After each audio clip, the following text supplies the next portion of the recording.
గౌతమ్ అహల్య ఇద్దరు బ్రేక్ఫాస్ట్ చేయడానికి dining table దగ్గర కూర్చుంటారు. అక్కడ అర్జున్ ప్రసాద్ సుభద్ర కనబడకపోయేసరికి రాజుగారు అమ్మా నాన్న ఎక్కడా కనిపించట్లేదు అని గౌతమ్ అడగగానే అది బాబు స్వామీజీ సిద్ధేశ్వర్ స్వామి దగ్గరికి వెళ్ళారు అని అనగానే అయోమయంలో పడిపోతారు గౌతమ్ అహల్య. ఏంటి, ఎవరి దగ్గరికి అని అడుగుతుండగా అవును బాబు, జాతకాలు చూపించడానికి స్వామీజీ సిద్ధేశ్వర్ దగ్గరికి వెళ్ళారు.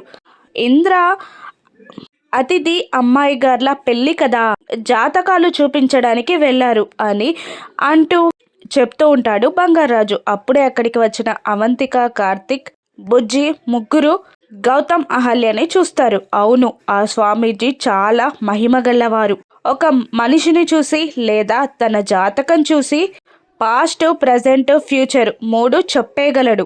అంతేకాదు ఫ్యూచర్లో తను ఎలా బ్రతుకుతాడన్న మాట కూడా చెప్పేస్తాడు. ఒక వ్యక్తి జాతకం చూసి ఎన్నాళ్ళు బ్రతుకుతారు, జీవన ప్రమాణం ఎంతుంది, ఎప్పుడు చచ్చిపోతాడు అన్న విషయాలు కూడా ఆ స్వామీజీ చెప్పేస్తాడు. దాంతో షాక్ అవుతారు, టెన్షన్ పడుతూ ఉంటారు అహల్య, గౌతమ్. సుభద్ర, అర్జున్ ప్రసాద్ ఇద్దరు కారులో స్వామీజీ దగ్గరికి వెళ్తూ ఉంటారు. అహల్య టెన్షన్ పడుతూ ఇందిరాగారి జాతకం చూసి ఇందిరాగారు చనిపోయారని అర్జున్ ప్రసాద్కి చెప్తే ఎలా అని టెన్షన్ పడుతూ ఉంటుంది అహల్య.